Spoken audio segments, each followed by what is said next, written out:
Continuando con nuestra cruzada accidentada,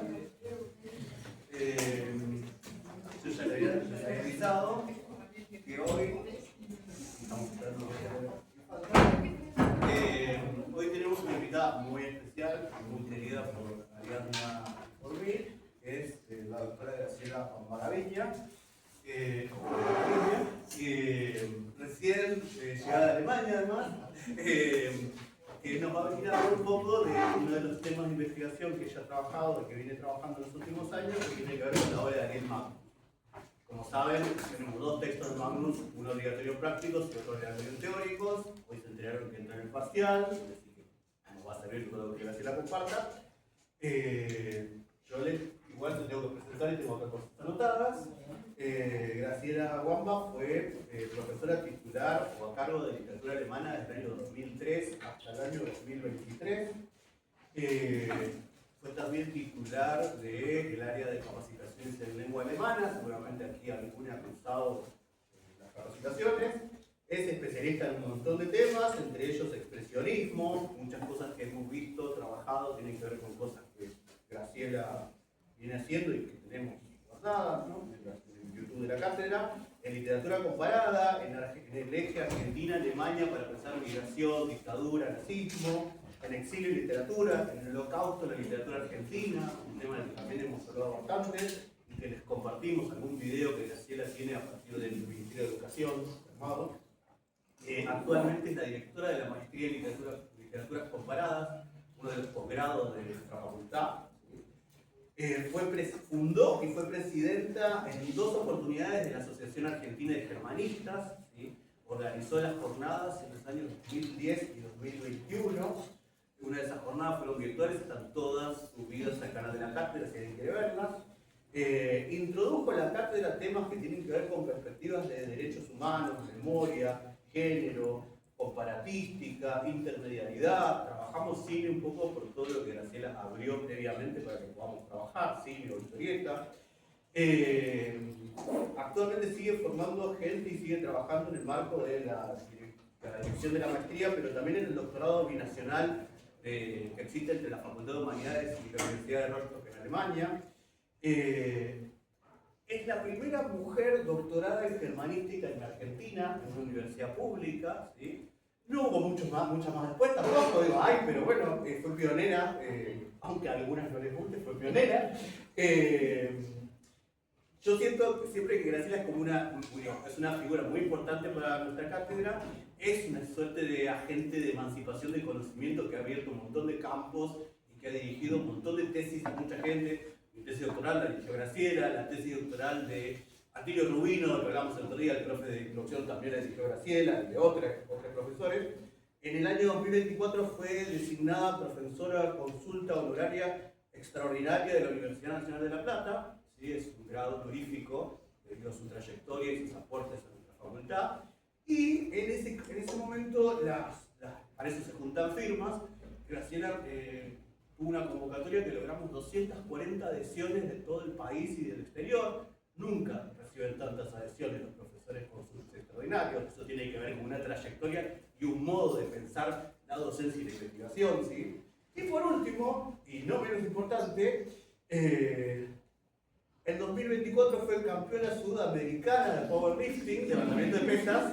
Ustedes habrán visto el Instagram de la cátedra, y hace poquito fue el primer puesto en powerlifting en el torneo clasificatorio Master 4, que te lleva a participar ahora en otro.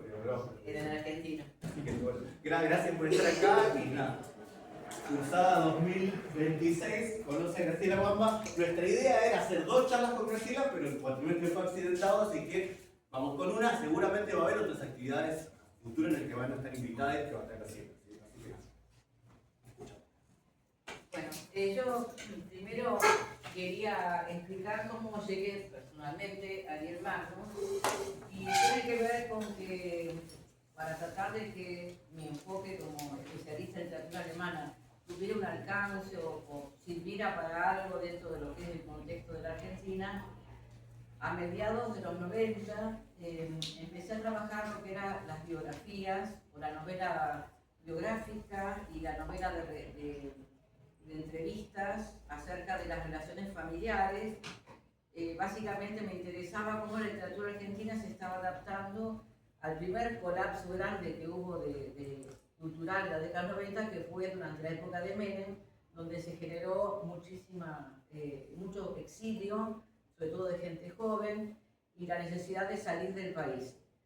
Esa necesidad de salir del país, que tenía que ver con el colapso de la cultura, de la economía, en fin, una época muy crítica, generó a su vez que aquellos que eran hijos de inmigrantes de pronto necesitaran revalorizar su condición de hijos de inmigrantes, sobre todo actualizar su pasaporte para poder irse, y de pronto la cuestión del inmigrante, que estaba vista de una manera muy desplazada, como marginales, se convirtió en una especie de genealogía familiar, donde el inmigrante había sido el verdadero héroe de la Argentina, y los descendientes de estos inmigrantes tenían todo el derecho de retornar a la patria, a la madre patria original.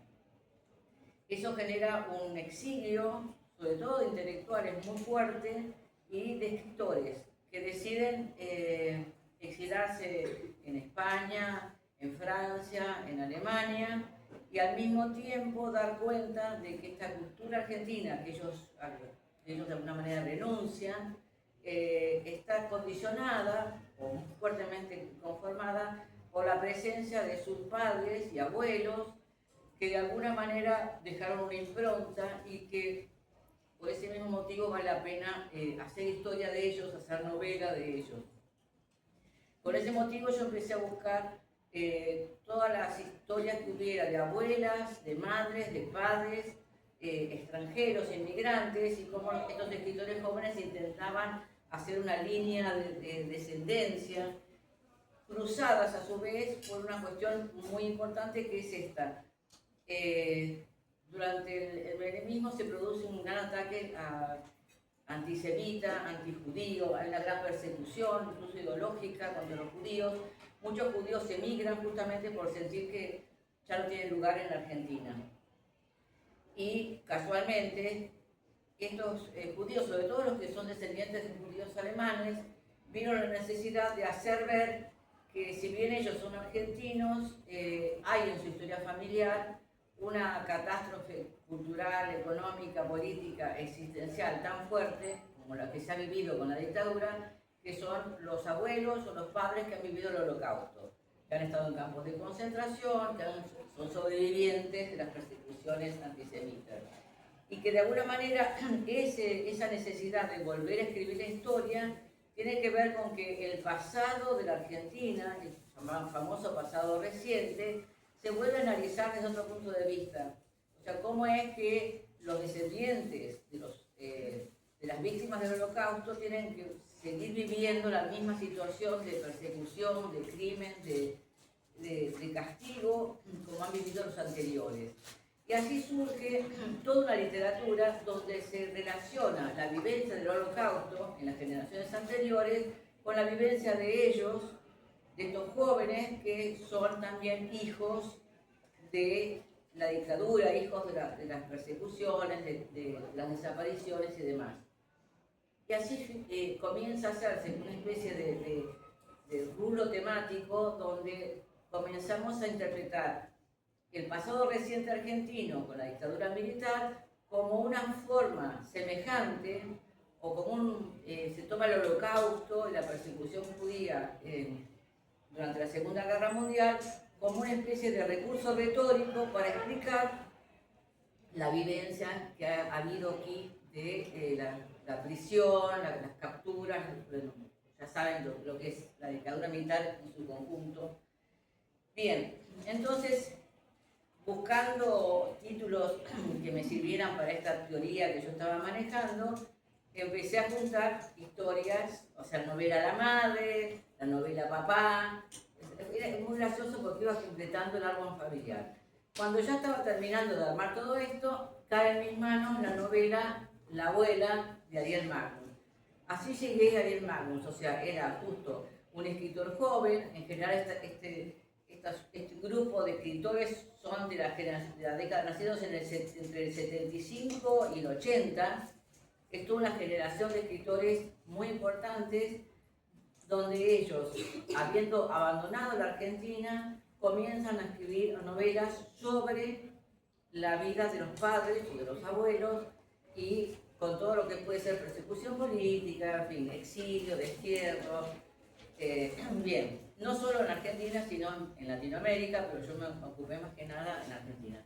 Así que la idea de trabajar allá en Magnus surgió más que nada por una cuestión colateral, que era justamente de cómo los escritores que abandonaban la cultura argentina se exilaban, pero viviendo en el exilio seguían escribiendo sobre Argentina.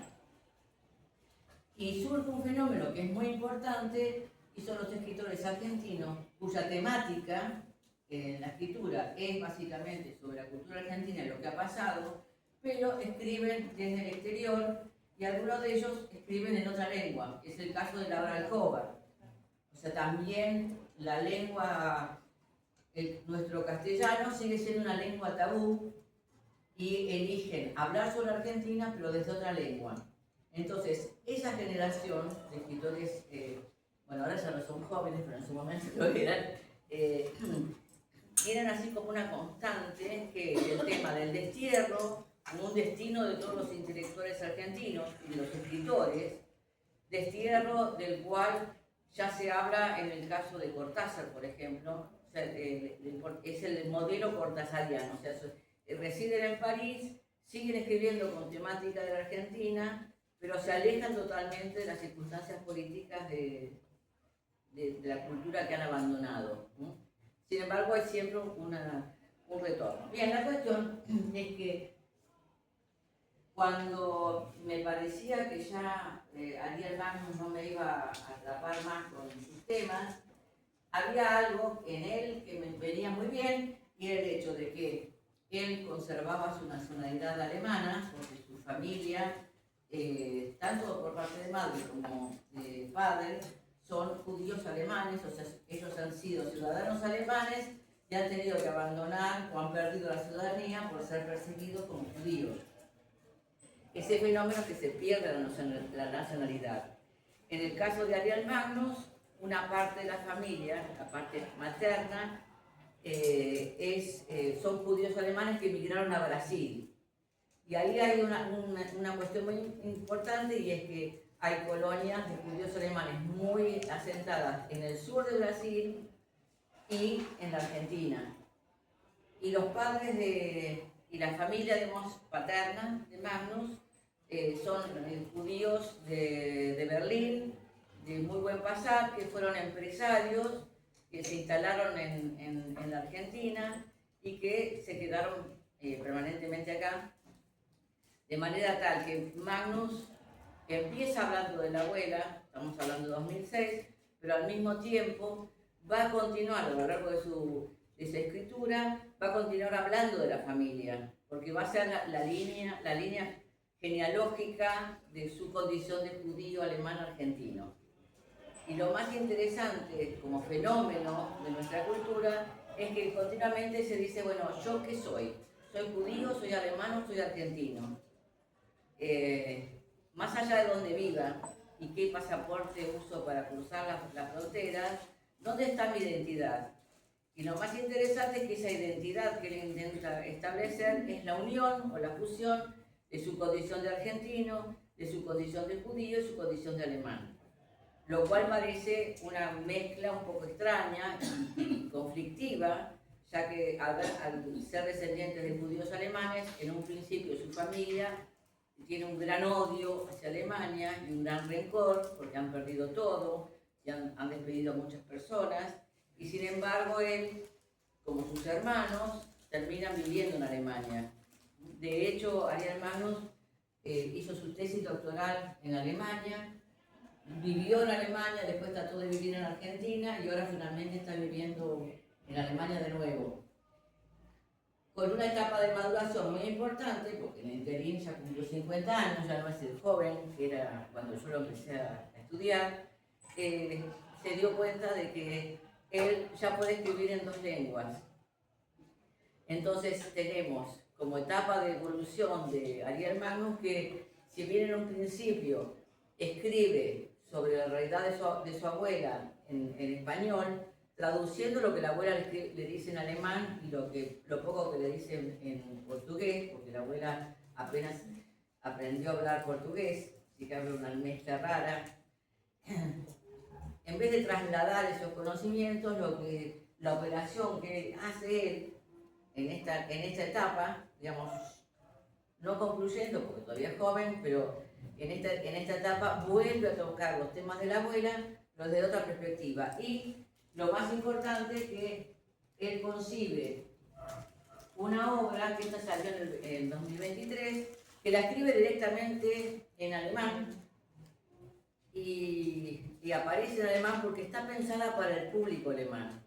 Y acá tenemos otra variante muy importante, y es analizar cuando un escritor tiene como proyecto un formato de lector. Hasta este momento Ariel Magnus escribía para un lector argentino. Con esta obra y esta otra que aparece un año después, él ya está pensando en escribir a un público lector alemán. Y ahí es algo muy ambicioso y muy grande de él, donde él mismo se da cuenta que su desarrollo como escritor tiene que ver con que también se está adaptando a dos realidades diferentes, a dos culturas que en el fondo no se tocan. Y el fenómeno más increíble, que es realmente para analizar, porque hay muy pocos casos de esto, que es un escritor que del texto en alemán que él escribe, decide traducir él mismo en castellano. Y esa traducción implica que la mitad de las cosas que dice en alemán no están acá. Porque en este texto alemán, que sería el primero, él explica cosas de la Argentina que un lector argentino no necesita. Y a su vez hace chistes en alemán que en castellano no se pueden traducir. Entonces, hasta hay un fenómeno estético importante. ¿Es esta la misma obra? No, no es la misma obra. Esta está pensada por un público donde la literatura se adapta al lector o apunta al lector y se configura en función del lector, y esta está configurada en función del lector argentino. Entonces son distintos los enfoques, distintos los chistes, o sea, en la base es lo mismo. Y sin embargo está el fenómeno de la traducción como un fenómeno muy complejo, sobre todo cuando él se traduce a sí mismo. Bien, esto es como una introducción, vamos a ir un poquito al punto. Entonces, la idea es que vamos a hacer un recorrido para ver cómo el autor trabaja la memoria familiar, la identidad judía y el pasado histórico desde una mirada literaria, irónica y personal. Lo más interesante es que estamos hablando de literatura y vamos a trabajar dos textos, un texto que es ficcional, que sería la abuela, y este texto que él lo considera de no ficción. Sin embargo, en este texto ya hay muchos elementos que son ficcionales.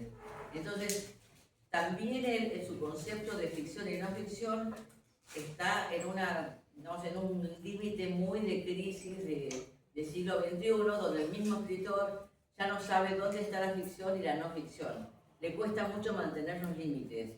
Esto es un texto de no ficción, sin embargo, hay muchos elementos narrados que prácticamente son del mismo estilo que la abuela.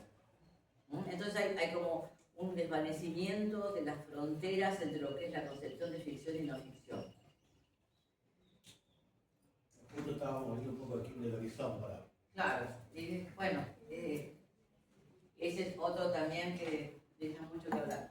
Bien, y lo más importante es de las millones de cosas que he escrito, porque es una máquina de escribir impacienta. Cuando yo era joven siempre había una cuestión en la carrera académica que decía: nunca te ocupes de un escritor que está vivo, porque nunca podés cerrar el ciclo de, o sea, sigue escribiendo y nunca se puede redondear. Había que tocar autores muertos. Eso ya no se hace más, obviamente, pero en el caso de Magnus es aterrador porque es impresionante lo que ha escrito.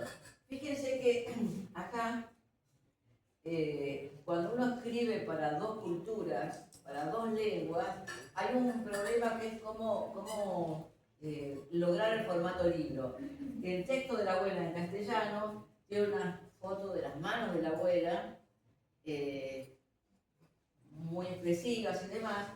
Cuando el libro aparece tardíamente en alemán, la tapa y la traducción desmerecen el texto impresionantemente. Yo lo experimenté porque en el 2017 di un seminario hablando de la memoria del Holocausto en literatura argentina, en relación, digamos, con Alemania y Argentina, en una universidad alemana, y le presentaba a la abuela con la versión alemana. No se movía ni una mosca, no les hacía nada de gracia, no les interesó. Logré que uno solo se interesara por la obra. Entonces me di cuenta que si falló algo Magnus, es que Ariel Magnus, o sea, la abuela, está hecha específicamente para un público argentino, mientras que esta otra no. Cuando él comienza a seguir explotando la genealogía, escribe El que mueve las piezas, que es una historia de su abuelo paterno, ¿sí? Heinz Magnus.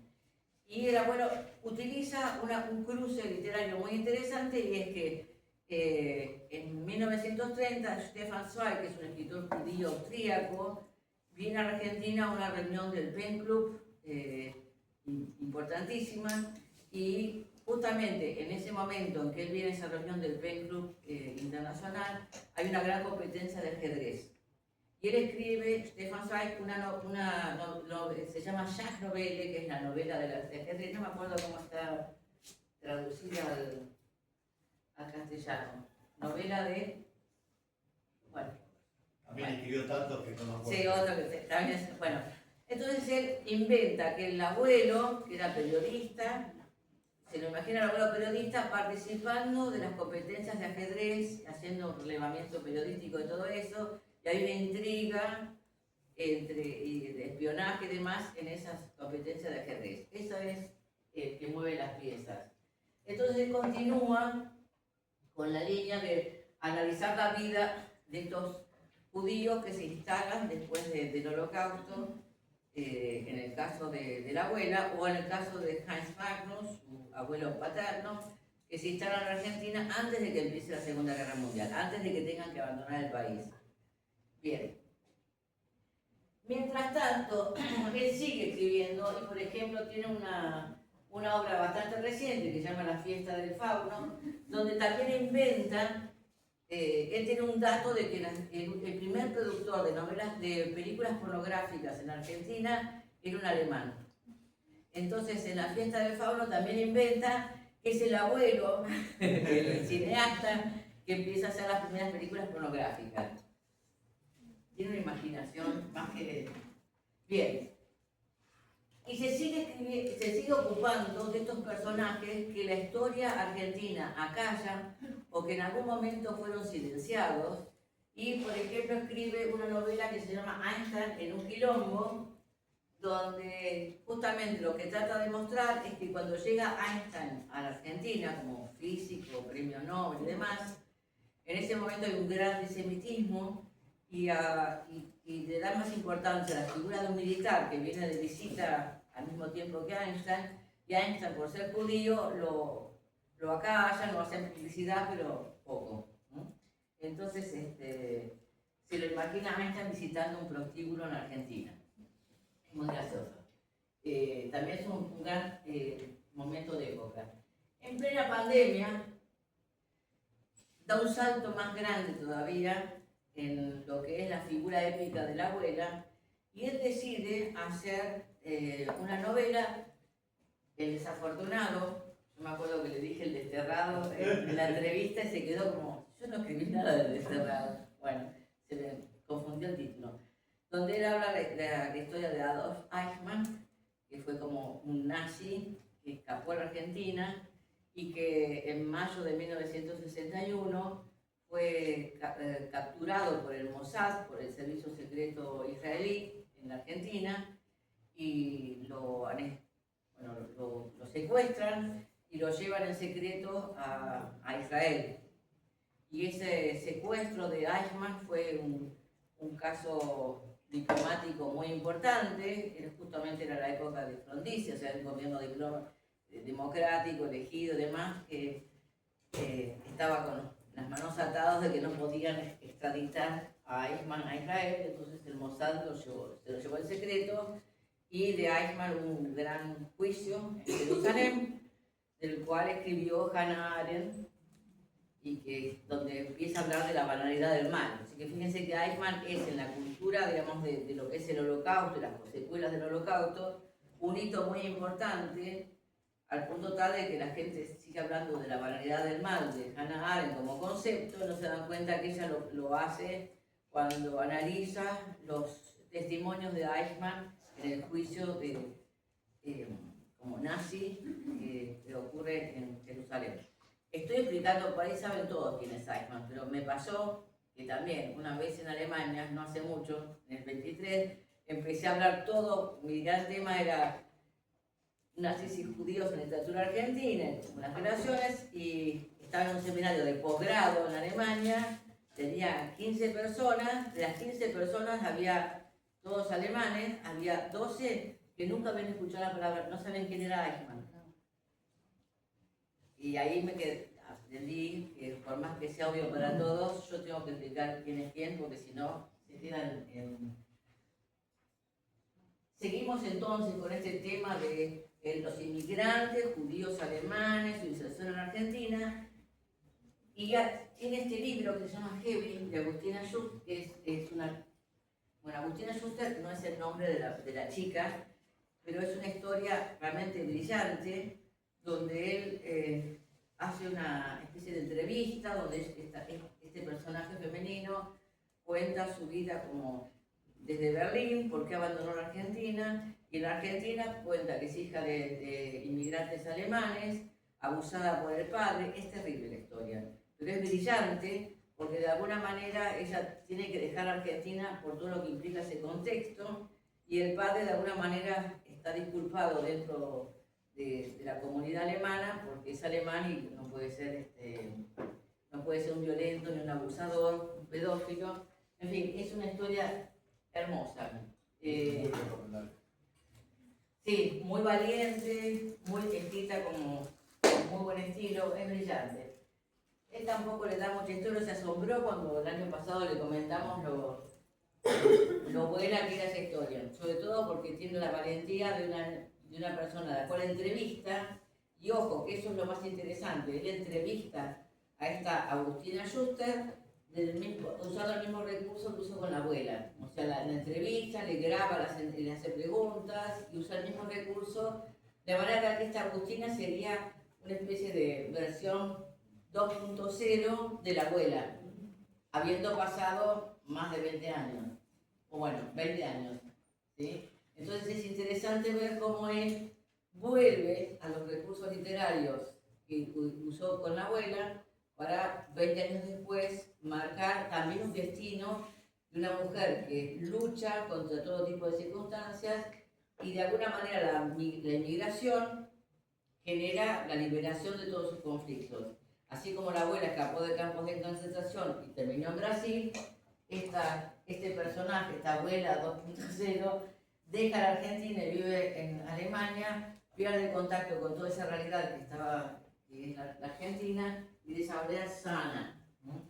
Y que es el último, porque es así moderno, es un libro hecho con ChatGPT, con inteligencia artificial. Se llama Soy la peste. Es lo más último que hay. Bueno, entre el medio hay 18.400 obras. Fíjense, yo les marqué algunas. Una consulta, ¿el libro está hecho con ChatGPT o la portada? No, el libro. ¿El libro? Él que se pone a pelear con ChatGPT para hacer las historias. Las dos cosas, no, pero participa, como que le hace escribir cosas. Ok. O sea, él quiere demostrar que le puede ganar a ChatGPT. Seguramente. Sí.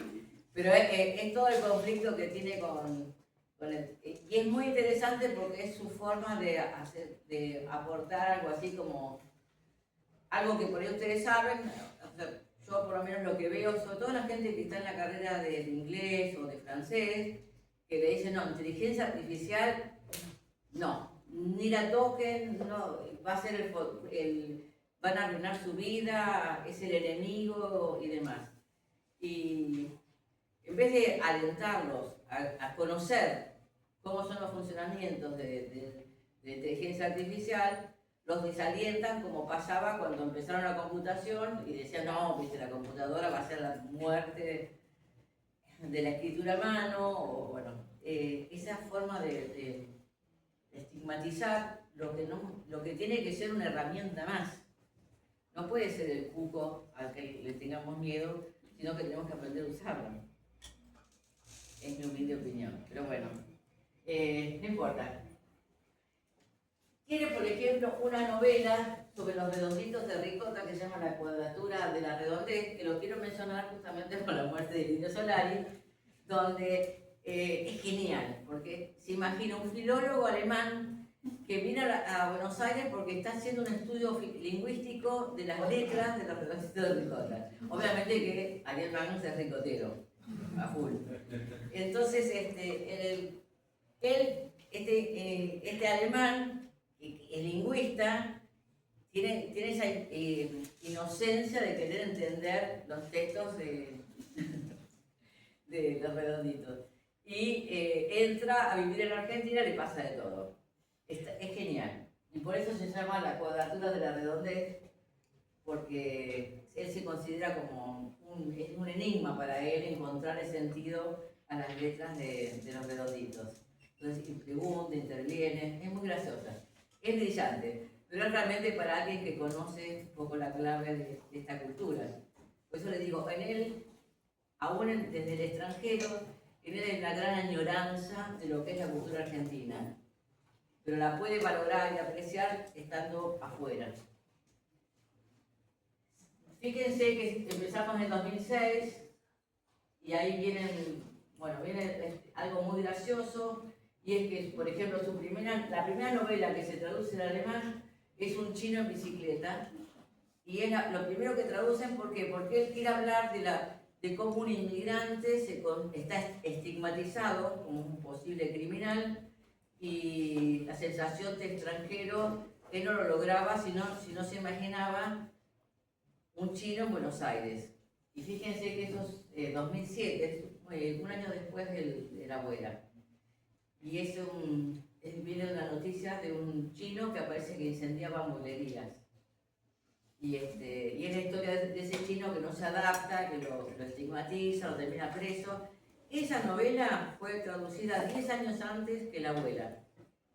Y él mismo dice con dolor que no se explica por qué las editoriales eligieron esa obra y no La abuela. Él piensa que también para la cultura alemana, en el 2006 todavía era muy temprano para que hubiera una visión revisionada del Holocausto y de los sobrevivientes del Holocausto. Bien. A partir de 2019 ya comienza a enfocar todo lo que literatura, lo que escribe en castellano, fundamentalmente sobre nazis, judíos, la relación entre ellos en Argentina. Ven que está Desafortunado, que es la historia de Eichmann, La fiesta del fauno, que es lo que le acabo de contar, la continuidad de Macet, que es del cuento de Borges, porque él también hace mucho trabajo de tomar un personaje literario y reelaborarlo en cierto contexto. Bueno, está Heavy, Nazis y Judíos, Soy la peste, y este que es el último, por ahora, porque ya seguramente ya salió, que está solamente en alemán, y no creo que lo traduzcan, porque es muy específico de Alemania. Obviamente que en este personaje, los que quedaron en Tempelfeld, hay un personaje que es un argentino. Y ese argentino es el que aparece en primera escena tomando mate y hablando con los loquitos de ese lugar, que es... ¿Por qué aparece un argentino en ese lugar? Tempelfeld es un lugar donde estaba el aeropuerto de Hitler, Tempelhof. Ese aeropuerto funcionó en Berlín durante la guerra y pasada la guerra, cuando Berlín queda separado, en ese aeropuerto bajaban los aviones aliados durante un año porque hubo un gran bloqueo. O sea, los rusos quisieron quedarse con todo Berlín, bloquearon la ciudad y le cortaron todos los accesos. Entonces los aliados llegaban a este aeropuerto de Tempelhof, tiraban mercadería, volaban desde Inglaterra, bajaban, dejaban la mercadería y volvían volando.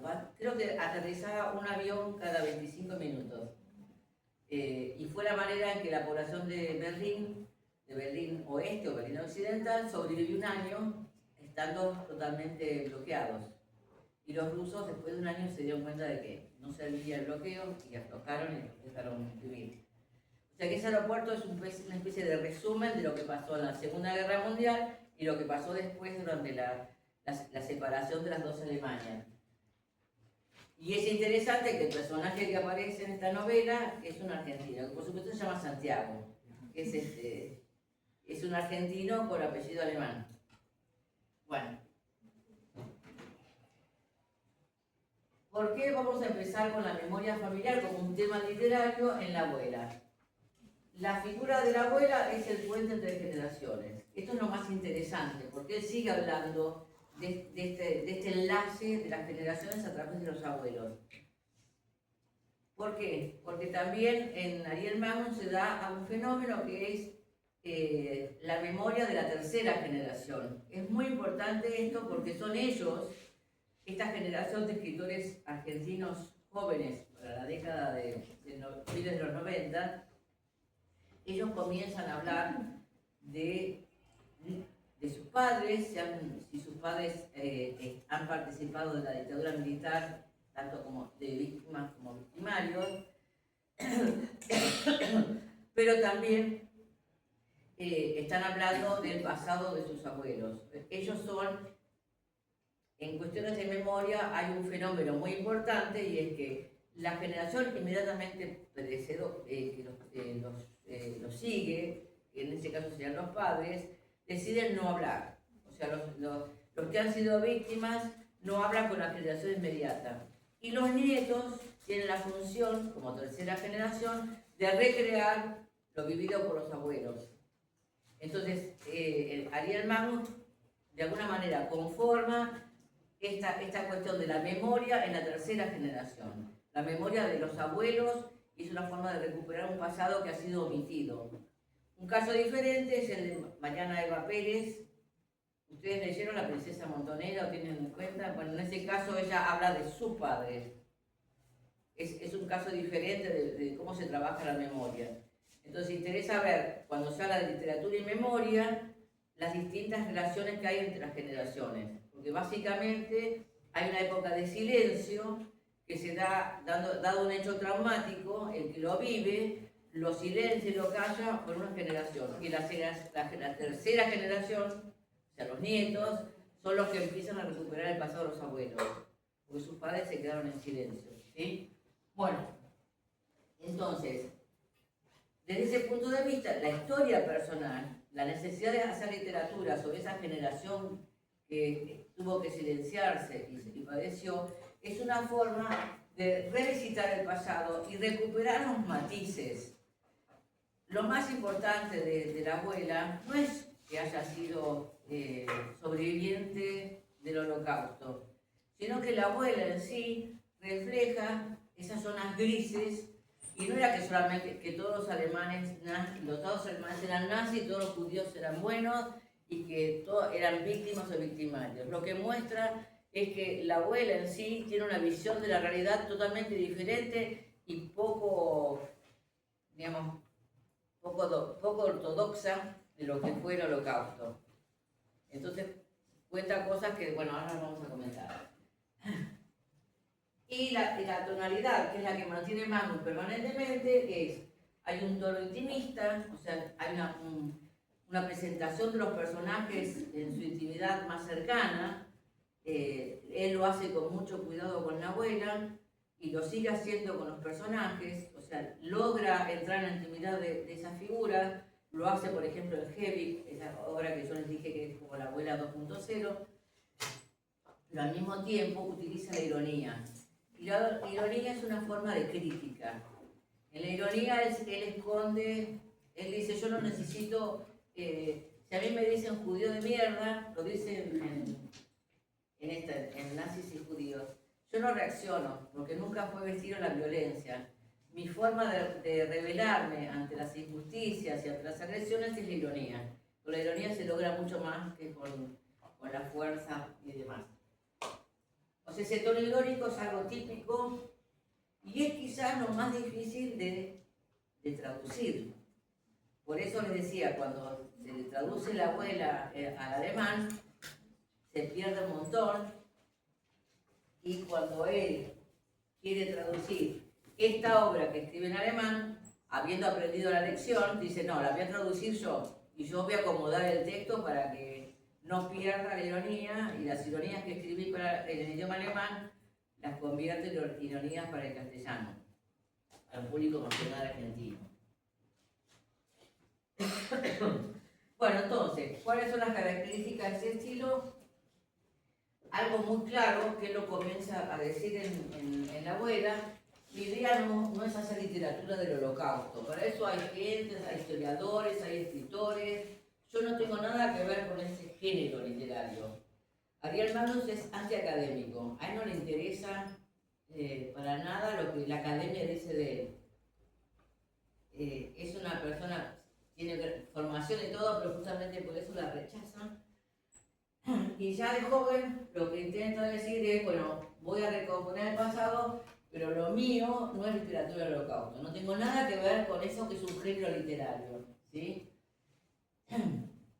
Y lo que quiere marcar, y esto es muy interesante, es algo que dice ya en la página 8. La curiosa relación que todavía mantiene con el país de sus verdugos dice mucho de ese horrible pasado que ella preferiría olvidar, y yo aquí busco reconstruir. Y eso es el eje de la abuela. Por un lado, él la va a entrevistar a la abuela estando en Brasil, estando en Argentina y estando en Alemania, en distintos momentos. Y él lo que marca es que ella tiene una relación muy especial con Alemania porque ha sido su cultura, su nación, ha sufrido y ha escapado de ella, y sin embargo vuelve a Alemania y la sigue viviendo como su identidad. Entonces le interesa marcar cómo es esa relación con el país de sus verdugos. Piensen que, no sé si ya lo saben, pero la abuela era enfermera y voluntariamente va al campo de concentración donde está su madre, porque sabe que está casi ciega, y ella misma va casi terminada la guerra voluntariamente a uno de los peores campos de concentración de exterminio, que es Theresienstadt. O sea, realmente lo de ella es épico.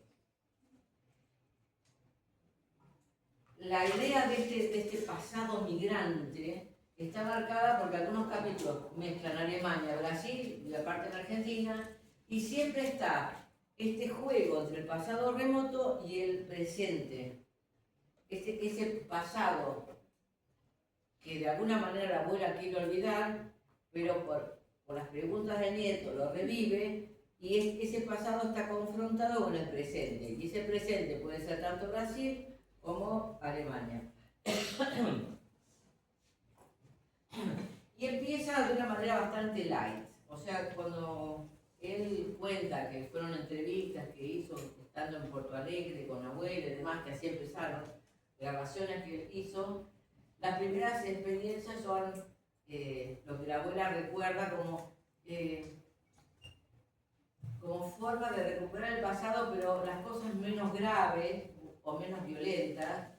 Y dice, en su cumpleaños número 80, la abuela contó que al ser liberada tenía tan poco pecho que no necesitaba usar corpiño.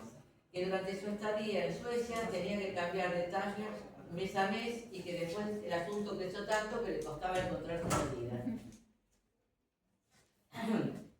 Empieza así, como cuestiones totalmente anecdóticas. Después cuenta que habían perdido el pelo y que estando en Suecia, terminada la guerra, recién les había empezado a crecer el pelo. Y lo cuenta así como gracias. A medida que avanza la abuela, cada vez las declaraciones son más tremendas.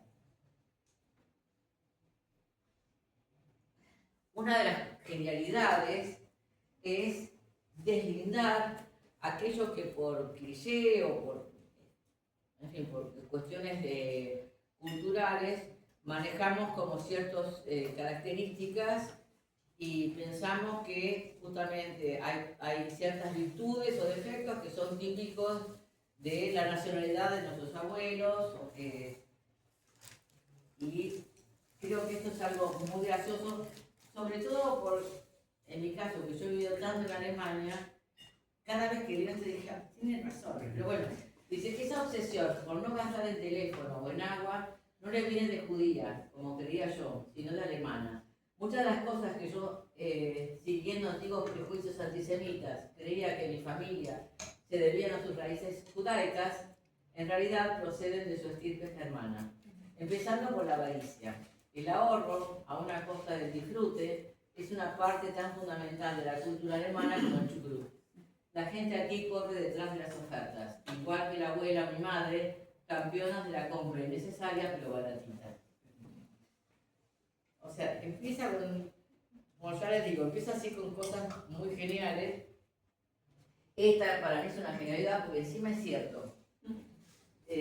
Nada más que es lo mismo, el detalle es que él, siendo judío y alemán y argentino, empieza a deslitar, porque diciendo, bueno, esperá, o sea, aquellos que como antisemitas nos hablan de la avaricia y nos estigmatizan con eso, en parte desconocen que en todo caso esa avaricia se da más en los alemanes, porque en todo caso los judíos aprendieron de los alemanes, y esa forma de desarmar presupuestos culturales tiene que ver también con una revisión de la historia. Y él dice, la abuela es una suma de contradicciones más o menos inconscientes, la mayor de ellas correspondiente a Alemania y a los alemanes, a quienes ama y odia a un tiempo sin solución de continuidad.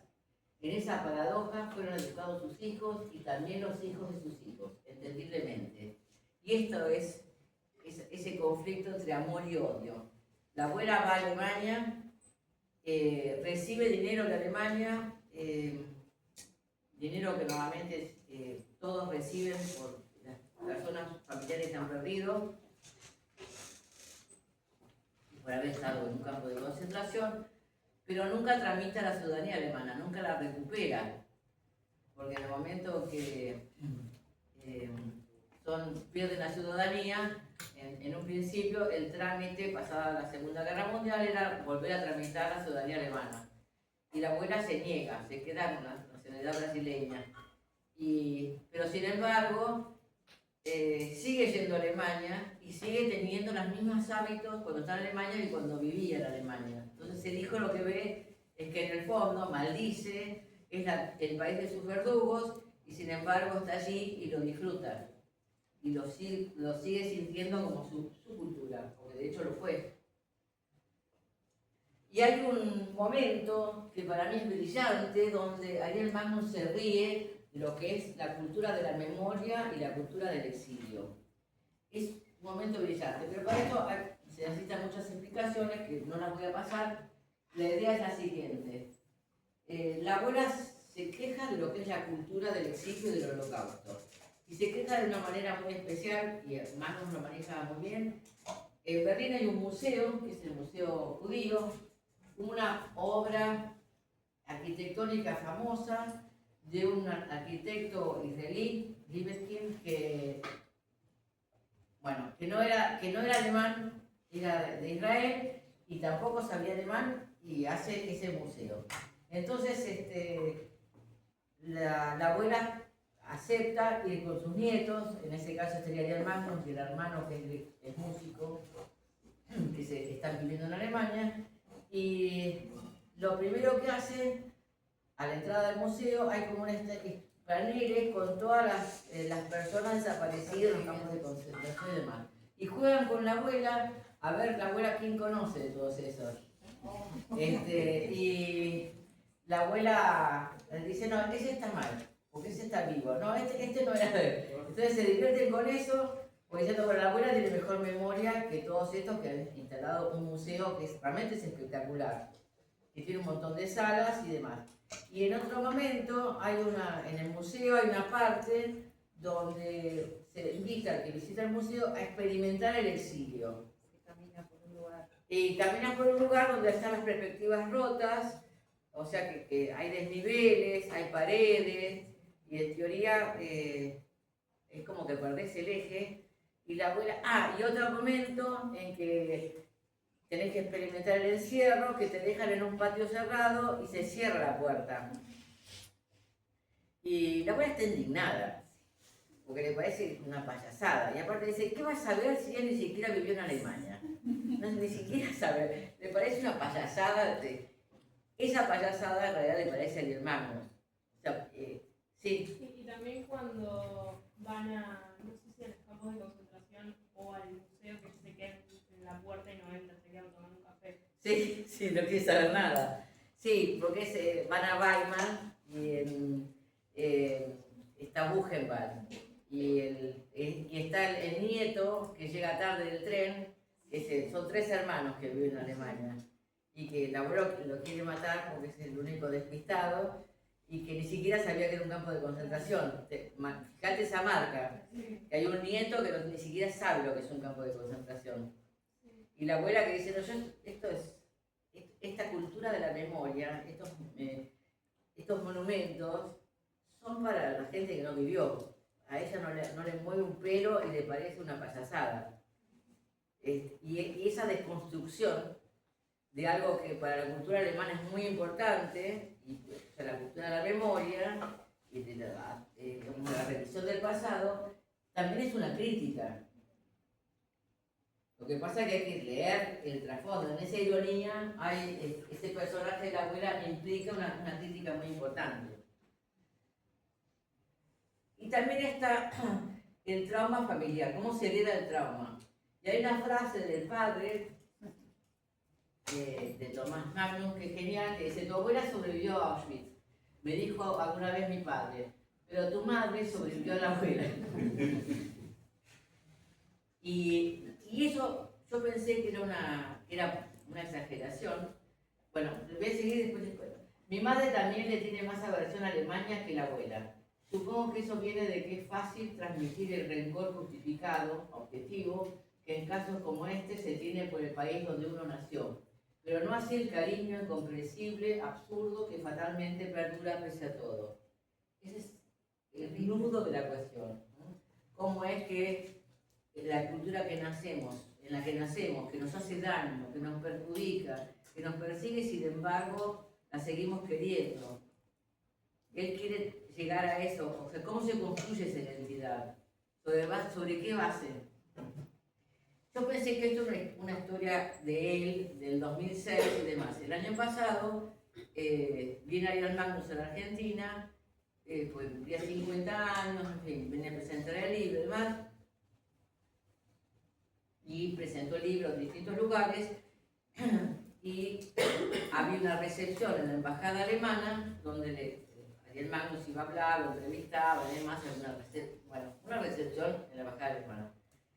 Y el que gritaba, que es el lector de la DADEX, Patrick Kessel, me dice, no, pero el problema es que ni el padre ni la madre van a la embajada alemana, y la pisan.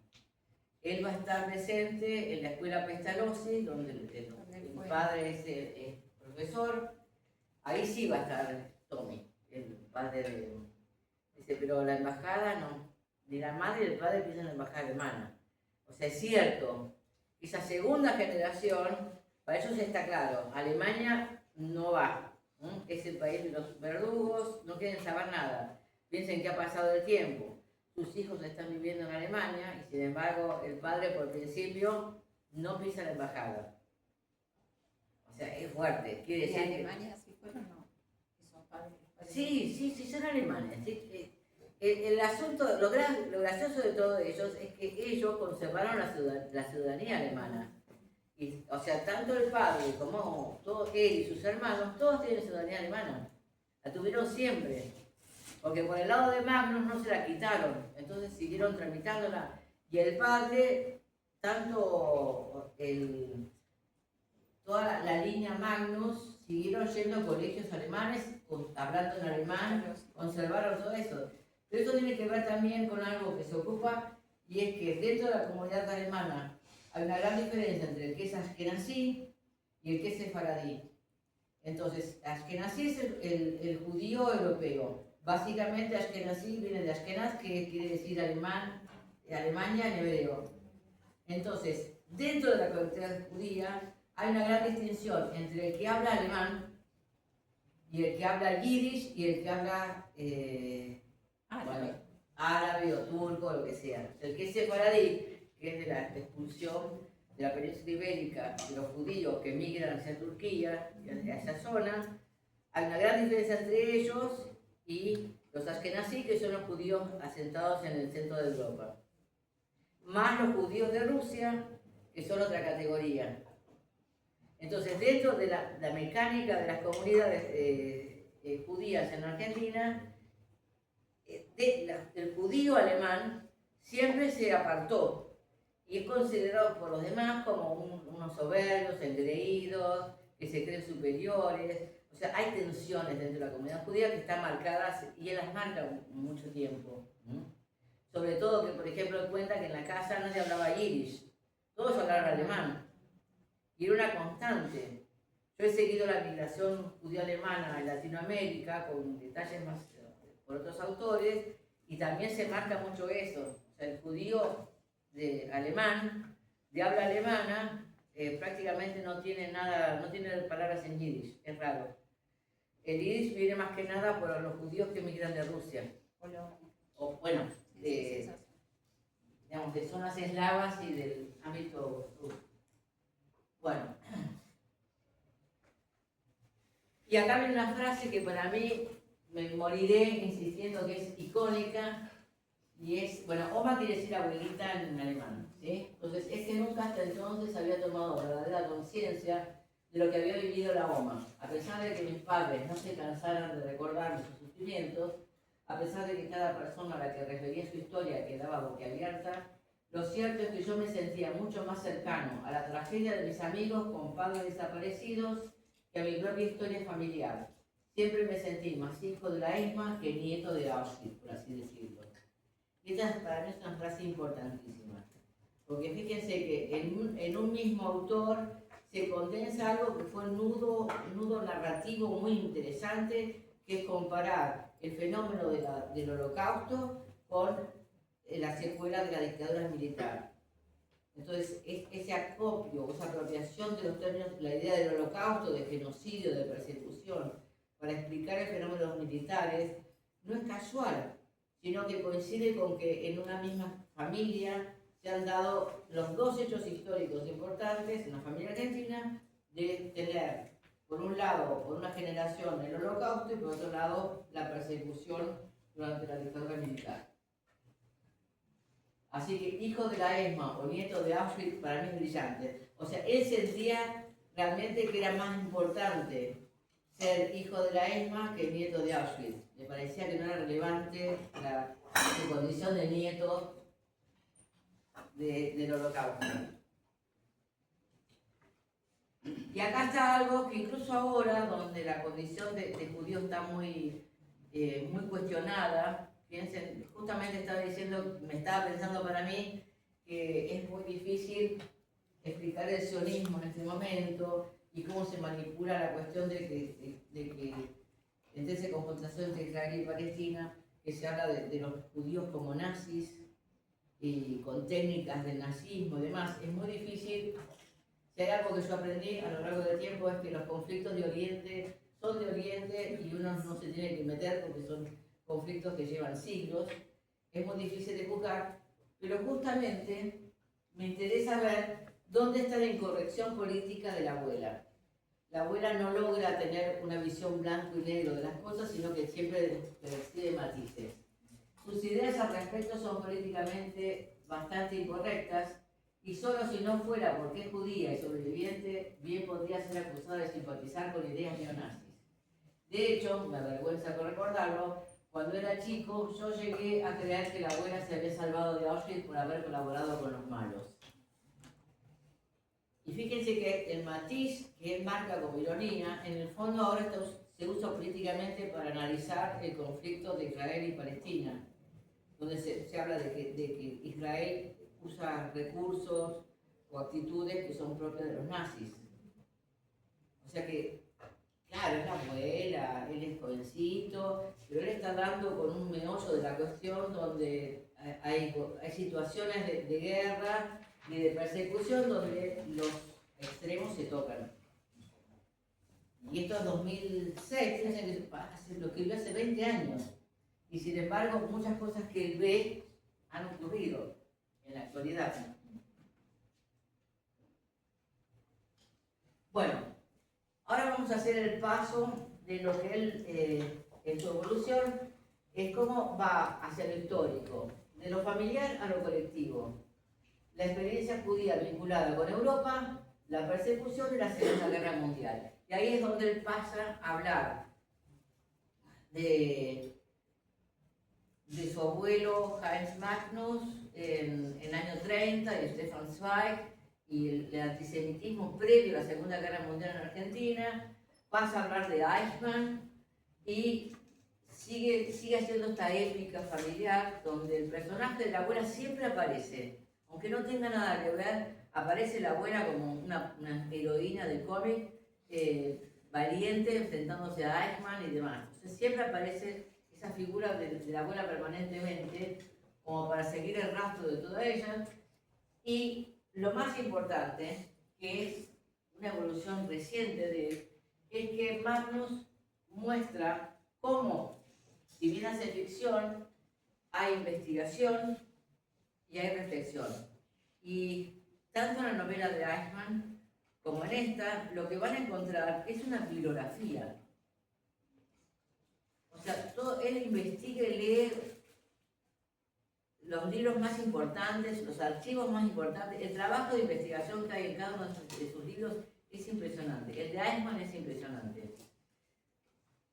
Y en este caso, lo más importante que hay es que, como él trata de ser antiacadémico, su bibliografía es perfecta, realmente hace un trabajo de investigación muy interesante, pero también ha estado en los rincones más oscuros de YouTube para ver documentales hechos sobre los alumnos de la Goethe-Schule de Buenos Aires que hablan sobre el pasado del nazismo en ellos, o las entrevistas a uno de los descendientes de nazis que está en Misiones, cuya mujer es intendenta o no sé qué, en Misiones, que es un nazi. Colonia, ¿Eh? Son colonias, hay colonias nazis también. Sí, en Misiones.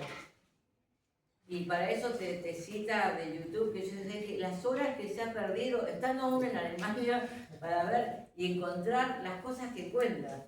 Yo me he tomado el trabajo de ir rastreando todo lo que citan, y realmente no las inventa, están. Y están en el rincón más oscuro de YouTube, que es asco verlo, pero bueno. Bien. Entonces, ¿cuál es el eje de nazis y judíos? Pensando que hay un periplo de evolución, básicamente es cómo esta explicación de la convivencia de los nazis que buscan refugio en Argentina, más los nazis autóctonos. O sea, tenemos que describir dos cosas, que por un lado tenemos víctimas y victimarios que emigran a Argentina bajo distintas circunstancias, pero terminan viviendo en el mismo barrio, hasta la misma casa. En el caso de las víctimas sabemos cómo es el proceso migratorio. En el caso de los victimarios sabemos que ahí ha habido anuencia del gobierno y demás. Por eso es importante ver de qué manera llegan ellos, los victimarios, los nazis. Y eso es lo que va a trabajar en nazis y judíos. O sea, esa tensión entre víctimas y victimarios y sus descendientes, ¿cómo surge? Realmente había una verdadera vida de convivencia donde no se tocaban, que ese es el tema de las dos aldeas que queda abierto.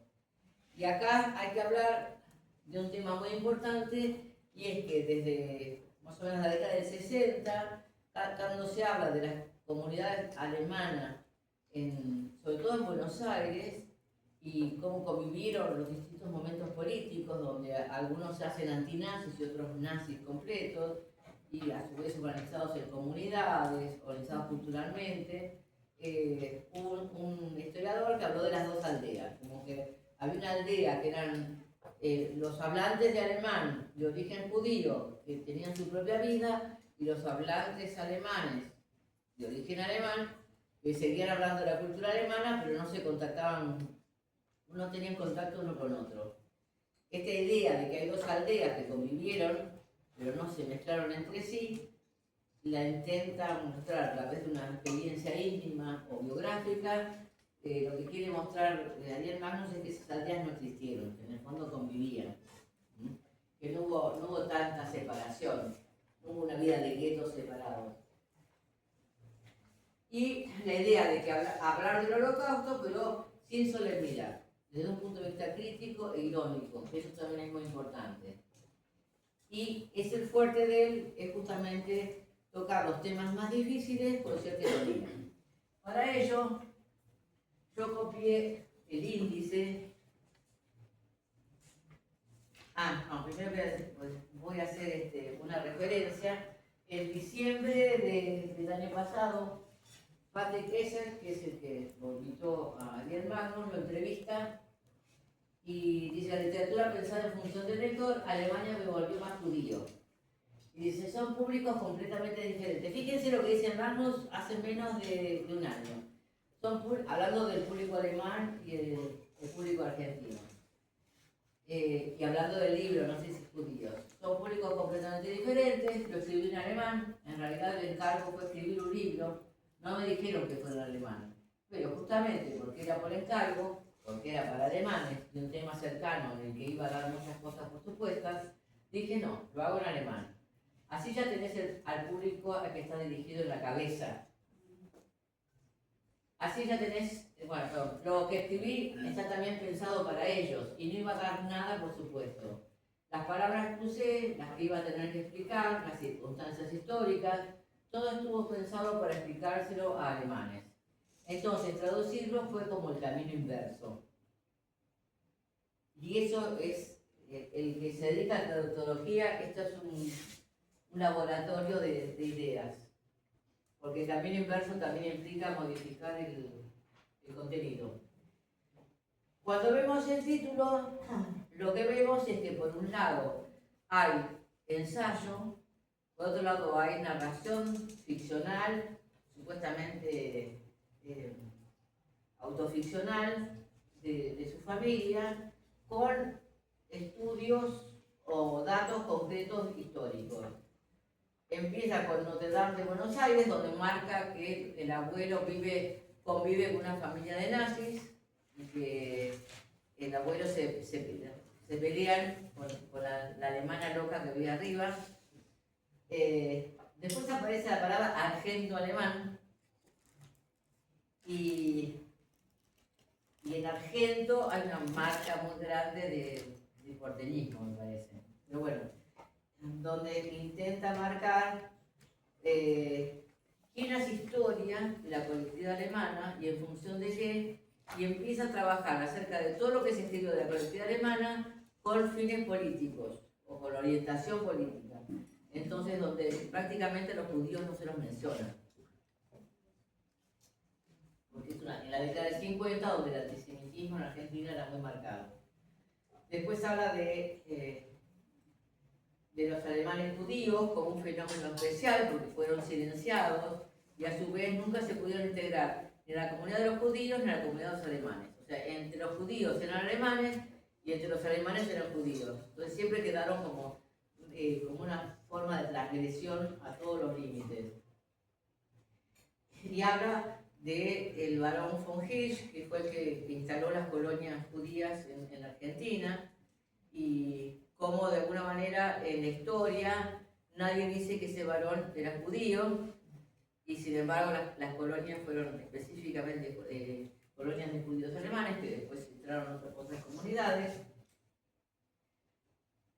Después habla de esa cuestión que es la inequidad, Y él dice, bueno, el que es judío alemán es eso, es como es un marginal, un outsider de todo, la comunidad judía y de la comunidad alemana.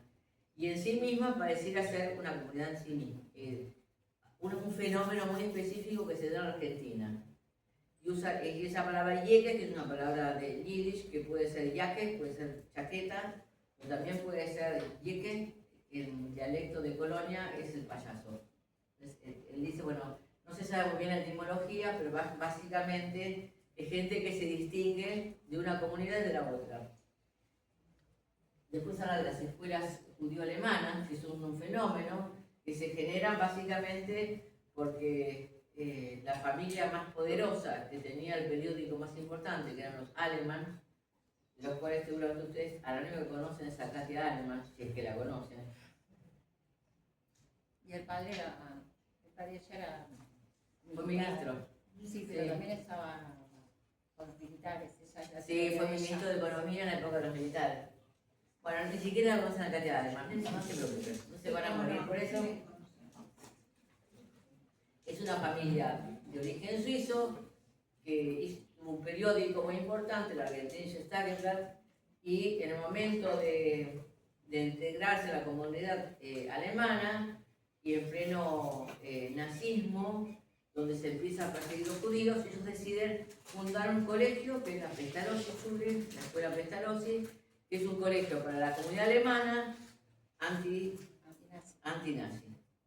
Y que esa escuela fue un baluarte contra el nazismo. Y en el periódico Argentinische Tageblatt, ese periódico se alinea en la línea antifascista, antinazi, y durante toda la guerra los persiguen. Bueno, son momentos de la historia. La cuestión es que él va recorriendo toda la historia argentina. Después hay un episodio que se llama Soap Opera, que es acerca del hermano que le dicen, pelea a la escuela Pestalozzi, hace un partido de fútbol con la escuela alemana, y uno de la escuela alemana, de la Goethe-Schule, le dice al hermano de Magno, mi abuelo hacía jabón con el tuyo. Y se arma una historia enorme, y esa es su ópera porque dice, bueno, es el único algo que se registra en mi familia como un episodio de encontronazo entre la escuela, que era de judíos alemanes, y la escuela de alemanes nazis. Que no todos eran nazis, bueno, ahí estamos. Bueno, después habla de cuando la Argentina entra a la Segunda Guerra Mundial, que es en marzo de 1945, un mes antes de que termine la guerra, Argentina se declara en contra del eje. Un tango para el Führer habla justamente de las relaciones de alemanes argentinos con Hitler. Habla de los argennazis, fíjense que es argento-alemán y argennazis. Después hace el chiste, la cruz esvástica del sur. En fin, sigue un capítulo muy valiente que es Perón era nazi, donde hace también una revisión de todo lo que él se informó sobre el presunto nazismo de Perón. Y las escenas de una colectividad donde marca más que nada algo muy interesante que, bueno, que tiene que ver con esa cuestión donde él se da cuenta que él también, al irse a vivir a Alemania, pensando que ya superó esos conflictos, al final de la obra cuenta que una sobrina de él, que nació en Alemania y que como la madre no era judía, no sé, católica o cristiana, no importa, la chica cuando cumple 15 años dice que quiere hacer el Bat Mitzvah y en plena pandemia y termina haciéndolo por Zoom con una profesora acá y viene a hacer el Bat Mitzvah a Buenos Aires y él ahí se da cuenta de que por más que la familia se haya ido a vivir a Alemania, o sea, sus hermanos y él, si no tiene hijos, pero como sus sobrinos están allí, se da cuenta que ese vínculo con Buenos Aires y con su condición de judío no se pierde, al contrario, se aumenta. Y por primera vez, y eso a Delman no lo tengo leído desde chiquito, hace la mención de que él va a hablar con un rabino. Habla con el rabbi de Berlín para asesorarse, o sea que él incluso que se manifiesta como hijo de judíos, pero de no ir casi nunca a una ceremonia o no seguir los rituales, lo vuelve a tomar. Entonces hay un ciclo y hay una búsqueda de esa identidad, y en esa búsqueda de identidad es abrazar todas las culturas y aceptar que más allá de las generaciones, de los cambios de generaciones, ese núcleo de identidad, que como dice judío, alemán, argentino, sigue funcionando con sus contradicciones, pero sigue funcionando como un núcleo. A través de las generaciones se refuerza uno u otro. Entonces, para mí es el pensamiento del libro, la identidad del autor tiene su germen en la abuela. Eso es una cuestión que yo anoté para hablar con Magnus, y era ese problema de identidad que planteé en la abuela, esa dicotomía, hijo de la ESMA o nieto de Auschwitz, está presente en el 2006 y 20 años después sigue estando presente en este libro Nazis y Judíos, pero ya con cierta claridad, con cierta calma. Ya no, la ironía está planteada más que nada para marcar la paradoja de esas. No es una dicotomía, prácticamente es una identidad. Y algo que él lo toma como conflicto, pero creo que lo resuelve, es la identidad judío-alemana argentina. Los judíos alemanes en el exilio no aceptados como alemanes y segregados dentro de la colectividad. Eso es lo que él remarca en Nazis y Judíos, y yo creo que es una manera de su búsqueda. Encuentra esa respuesta. Esos yeques, esos judíos alemanes, son en sí un fenómeno cultural y son una identidad. Para lo cual él, el año pasado, cuando vino a La Plata, dijo, bueno, estas yeques, estos judíos alemanes desaparecieron, ya no existen más. Ya no están, porque perdieron su... Fue una generación que ya desapareció, ya están todos muertos. Y los descendientes ya no hacen tanta distancia, ya, esa distancia desapareció. Entonces, ¿cuál es la idea de usar la historia argentina? ¿Es dar una versión nueva, reversionarla o reescribirla como una historia individual y como una genealogía? O sea, ¿cuál es la idea de rastrear la historia argentina? ¿Dar una nueva perspectiva o simplemente darse cuenta de que a través de estas genealogías personales hay mucho más para hablar y para aclarar que la historiografía como disciplina? Y aparte, lo más interesante es que él no quiere perder ciertas cuestiones picantes de la historia argentina. La idea de revisitar el pasado es revivir y no tratar de no olvidar todas estas aristas que se dan en visitar la historia argentina, sobre todo antes de la Segunda Guerra Mundial y después de la Segunda Guerra Mundial, con dos fenómenos importantes que son el peronismo, la entrada de los nazis y, posterior al peronismo, todo lo que fue estigmatizar el peronismo. Y él considera que, por ejemplo, una forma de estigmatizar el peronismo después de la Revolución del 55 es hablar del nazismo de Perón y hablar de la relación de Perón con los nazis, cuando en el fondo tampoco no es así ni para nada. O sea, creo que la idea no es reescribir la historia, sino dar una perspectiva un poco más crítica de las cuestiones que aparentemente no se discuten. Y cuando él publica El Desterrado, en la pandemia, se hizo como una entrevista por Zoom. Ya Magnus estaba en Alemania, eso habrá sido 2021 más o menos. Ahí. Y yo le pregunté dos cosas. ¿Qué reacción había tenido entre sus amigos judíos y sus amigos alemanes a ver como judío hacer la novela de Eichmann? O sea, ¿cómo te posicionás ante una persona que es para la comunidad judía el epítome de toda la maldad? Pero no tenés miedo de que el personaje te coopte, te absorba. ¿Cómo mantenés la distancia? Y le pregunté si él se consideraba como el primero, un pionero, como tomó una perspectiva literaria de, como judío, usar un enemigo, digamos, enemigo en el sentido de verdugo, y tratar de meterse en la vida del verdugo para hacer una novela. O sea, ¿no te pareció peligroso? ¿No te pareció que te iban a condenar todos?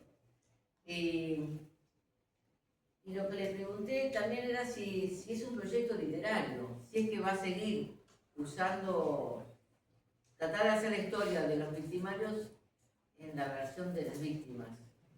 ¿Y dónde está el peligro literario de que el personaje te quede demasiado atractivo? O sea, ¿cómo no evitar como escritor que al usar de protagonista un enemigo, llegar a darle ciertos matices de relevancia? No sé si me entienden, ¿no? Bueno, y en eso fue medio escueto en el sentido de que es consciente de que es un proyecto literario muy ambicioso, pero al mismo tiempo creo que se siente solitario en el sentido de que no le interesa saber si alguien va a seguir su camino. Y no sé si hay gente que lo siga. Bueno, y este es el camino solitario de alguien que escribe, pero millones de páginas por día y por año, y sin embargo no espera tener seguidores. Pero al mismo tiempo, él hace muchísimo por la cultura argentina. Por eso me interesa Ariel Magnus, es un escritor argentino que escribe en 2 lenguas, y no cualquiera escribe en 2 lenguas. Y lo digo después de haber sido 50 años alemán, yo lo que admiro de él es que se anime a escribir en alemán como proyecto literario. Es una lengua muy difícil. Él ha trabajado mucho de periodistas alemanes, o sea, ha escrito ya en alemán. Una cosa es escribir formalmente, otra cosa es generar ficción a través de otra lengua. Realmente es maravilloso. Y a su vez es traductor. Del alemán al español, del alemán al brasilero, porque traduce literatura brasileña y traduce argentinos al alemán. O sea, es un monstruo en ese sentido. Y no se valora sus traducciones porque él hizo una traducción de Kafka que es brillante, pero claro, tradujo lo más convencional de Kafka, cuando hay un montón de traducciones posibles, y sus traducciones son muy buenas, pero son muy, por ejemplo, la metamorfosis no la llaman la metamorfosis. Porque dice, bueno, en alemán es Die Verwandlung, entonces es la transformación, bla, bla. O sea, es muy crítico en su concepto de traducción. Es algo que faltaría trabajar, Magnus traductor. Pero bueno, no me alcanza la vida para ocuparme de él. Para mí lo más importante, y por algo es un escritor que vive su mundo, pero tampoco quiere demasiados seguidores, es que es incómodo. Es incómodo porque toma temas como Perón, el nazismo, con la comunidad alemana argentina, y ataca algo muy importante que es propio de lo que se llama literatura de la memoria, ataca los pactos de silencio. Por eso es incómodo, porque hay zonas de silencio, zonas silenciadas, y a Ariel Magnus no le escapa el cuerpo y ataca justamente esas zonas que se callan, por conveniencia, obviamente. Y tiene un olfato especial para meterse en temas espinosos. Y justamente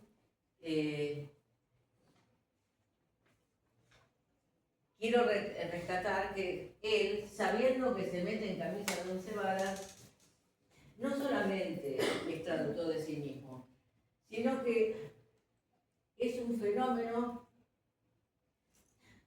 de estos escritores argentinos recientes que, tras la migración traumática, como el caso de Laura Alcoba, optan por otra lengua. Pero la mayoría de ellos, esa otra lengua, en el caso de Laura Alcoba en francés, esta María Cecilia Barbeta en alemán, Santiago Migorena escribe en francés, son escritores que después lo que han escrito lo hacen, lo imprimen en español, pero ellos no lo traducen. ¿Sí? Y confiesan, Laura Alcoba lo ha dicho claramente, o sea, es una lengua que la habla, pero a la cual renunció y tampoco se siente capacitada como para traducir sus propias instrucciones en francés. Y en ese caso, lo más importante es que él mismo ha traducido, se ha ocupado de Laura Alcoba, se ha ocupado de Barbot, porque él también está interesado en difundir la literatura argentina en alemán y la literatura que se ha escrito en otras lenguas en castellano, sobre todo de aquellos escritores de origen argentino que han migrado. Entonces, en él hay una idea de comunidad también, y es el fenómeno del exilio como fenómeno literario. Y el tema, la constante del exilio sigue presente, porque piensen que ahora justamente lo que presenciamos es algo parecido a la época de Menem. En general hay muchos intelectuales que se están yendo del país o que deciden irse porque ya no hay lugar para crear, bueno, no, para qué voy a explicar, ya lo saben. Y esta cuestión de estar fuera del país, pero sin embargo seguir en contacto con él y reforzar las líneas de trabajo y apuntalar la literatura como fenómeno, no solamente como un fenómeno estético, sino como un fenómeno de compromiso político, es muy importante. Es tan importante el que está acá como el que está afuera, en el sentido de que no se pierdan los lazos. Que nosotros a veces no nos damos cuenta de que vivimos muy encerrados en esta realidad y ajenos a lo que pasa en el resto del mundo, salvo que veamos por Twitter catástrofes y demás, pero nosotros como cultura estamos muy metidos mirando nuestro propio ombligo. Obviamente que no somos nosotros, son los medios que hacen que son como las orejeras que le ponen a los burros, a los caballos de los carros para que nos ocupemos de trabajar y no levantemos la mirada para tener una visión crítica. Entonces, lo más importante es que estos escritores que están del otro lado, que están afuera, lo sufren en Argentina como sufrimos nosotros, también nos dan un poco de luz, pensando que estos episodios que tenemos que vivir como cultura en crisis son temporarios, son cíclicos, desgraciadamente, o sea, es el retorno permanente de la misma situación, pero de esas se salen. Pero también al salir, lo que no hay que olvidar es que hay que recordarlo como memoria. Bueno, este es mi mensaje. Entonces, esto ya lo dije. La sucesión generacional de un trauma termina, o sea, ese trauma a magnos nietos, termina ese trauma o se sigue heredando. La idea es que él mismo creo que lo explica cuando estaba el libro ya impreso en alemán.